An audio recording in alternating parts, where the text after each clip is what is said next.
বড়ো সাহিত্য সভাৰ অন্তিম দিনাৰ বিভিন্ন কাৰ্যসূচীত বিশাল সংখ্যক লোকে অংশগ্ৰহণ কৰি বড়ো ভাষা সাহিত্যৰ শ্ৰীবৃদ্ধিৰ হকে গভীৰ সদিচ্ছা প্ৰকাশ কৰে। 22 জানুৱাৰী শনিবাৰে পুৱা 10 বজাত সভাপতি ড কামেশ্বৰ ব্ৰহ্মক সুদৃশ্য বাহনত লৈ সাংস্কৃতিক শোভাযাত্ৰা উলিওৱা হয়। এই সাংস্কৃতিক শোভাযাত্ৰা পতাকা জোকাৰি শুভাৰম্ভ কৰি অভ্যৰ্থনা সমিতিৰ সভাপতি তথা মন্ত্ৰী ৰিহন দৈমাৰীয়ে কয়, আজি আমি ওদালগুৰিত বিভিন্ন জাতি জনগোষ্ঠীৰ এই কালচাৰেল শোভাযাত্ৰা অলপ পিছত আমি আৰম্ভ কৰিব বিচাৰিছো। এই কালচাৰেল প্ৰগ্ৰামৰ যোগেদি আমি ওদালগুৰিৰ পৰা এটা শান্তিৰ বাৰ্তা নিশ্চয় আমি কঢ়িয়াব পাৰিম, যিহেতু ইয়াত সকলো জাতি জনগোষ্ঠী ইয়াত অংশগ্ৰহণ কৰিছে, যে আমি ওদালগুৰিত বিভিন্ন ভাষাভাষী জনগোষ্ঠীৰ মাজত আমি একেলগে আছো, ইয়াত শান্তি সম্প্ৰীতি আছে। এই মেছেজটো আমি অসমৰ ৰাইজক আমি দিব বিচাৰিছো।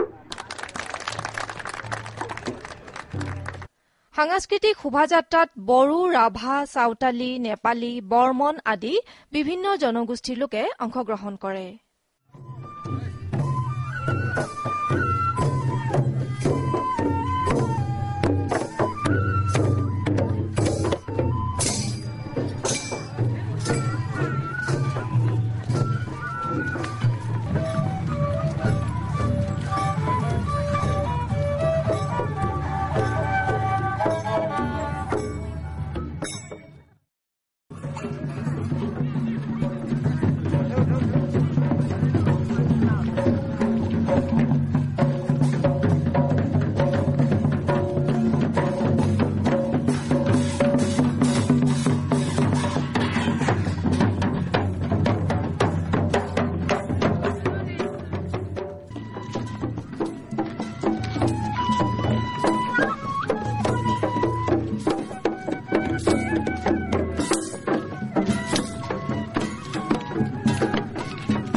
বড়ো সাহিত্য সভাৰ সোণালী জয়ন্তী অধিৱেশনৰ চতুৰ্থ দিনা অসমৰ মুখ্যমন্ত্ৰী BTCৰ প্ৰধান প্ৰমুখ্যে শীৰ্ষ ৰাজনৈতিক নেতৃত্ব, অসম সাহিত্য সভাৰ সভাপতি ৰংবং তেৰাং, বিশিষ্ট সাংবাদিক হোমেন বৰগোহাঁইকে ধৰি প্ৰখ্যাত ব্যক্তিসকলে শুভাবৰ্ধন কৰে।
দিনৰ 1 বজাত আৰম্ভ হয় মুকলি অধিৱেশন। সভাপতি ড কামেশ্বৰ ব্ৰহ্মৰ সভাপতিত্বত অনুষ্ঠিত মুকলি অধিৱেশন উদ্বোধন কৰি মুখ্যমন্ত্ৰী তৰুণ গগৈয়ে কয়, আজিৰ এই সাহিত্য সভাৰ আপোনালোকৰ উপস্থিতি আজি প্ৰমাণ কৰিছে যে বড়ো সাহিত্য সভা দিনে দিনে জনপ্ৰিয়তা অৰ্জন কৰিছে। আৰু আমিও বিচাৰিছো যে আমাৰ সাহিত্যই হওক, সংস্কৃতিয়ে হওক, কলা হওক, সংগীত আমি সকলো বিকাশ হোৱাটো বিচাৰিছো। আমাৰ অসমত বহু জনগোষ্ঠী আছে আৰু এই জনগোষ্ঠীৰ ভিতৰত বড়োসকল অন্যতম জনগোষ্ঠী। এইসকলৰ আমাৰ সাহিত্যই কওক, সভ্যতাই কওক, কালচাৰেই কওক, সংস্কৃতিয়েই কওক, মিউজিকেই কওক, ডান্স, ড্ৰামা বিভিন্ন ক্ষেত্ৰত তেখেতসকল অতি চহকী। আমি ইয়াৰ আৰু বিকাশ কৰিবলৈ বিচাৰিছোঁ। আজি আমি সুখী যে সাহিত্য সভাখন কেৱল বড়ো সাহিত্য সভাই হৈ থকা নাই, ইয়াত অনা বড়োসকলেও এই সাহিত্য সভাখন নিজৰ বুলি আঁকোৱালি লৈছে।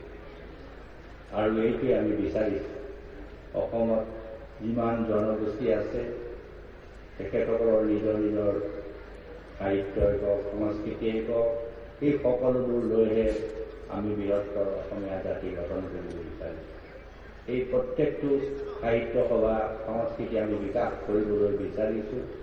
আজি আমি সুখী অসমত আজি বিভিন্ন জনগোষ্ঠীৰ আজি বড়ো ভাইসকলৰে কওক, ৰাভা ভাইসকলৰে কওক, আজি মিচিং, তিৱা, কাৰ্বি, ডিমাচা বিভিন্ন ধৰণৰ তাই আহোমকে আদি কৰি আজি বিভিন্ন সাহিত্য সভাবিলাকত আমি ৰাইজৰ সমাগম দেখি মই সঁচাকৈ আনন্দিত হৈছোঁ। আৰু ইয়াৰ পৰাই আমি উপলব্ধি কৰিছোঁ যে এনেধৰণৰ সাহিত্যই আমাৰ মাজত সমন্বয় সৃষ্টি কৰিব। আদৰণি ভাষণ প্ৰদান কৰে অভ্যৰ্থনা সমিতিৰ সভাপতি তথা মন্ত্ৰী ৰিহন দৈমাৰীয়ে। बे उदालगुरियाव जानाय जुथुमानि जायगानि मुङा बोरिगोमा फोथार। बेयाव जारिमिननि गोबां बाथ्रा दं। गोदोआव भुटान हाजोनिफ्राय हायेनाव सिमसा एबा भुटिया एबा गंगारफोरा थांलाय फैलाय खालामग्रा मोननै दुवार दंमोन, खालें दुवार आरो बोरिगोमा दुवार। बेयो गोदोनि दरं आरो आथिखालाव उदालगुरि जिल्लायाव दंमोन। बिनिनो दैसाम दैसाजों फैनो हानाय दुवारखौ बोरिगोमा दुवार बुंनाय जायोमोन। दुवारनि ओंथिया लामा।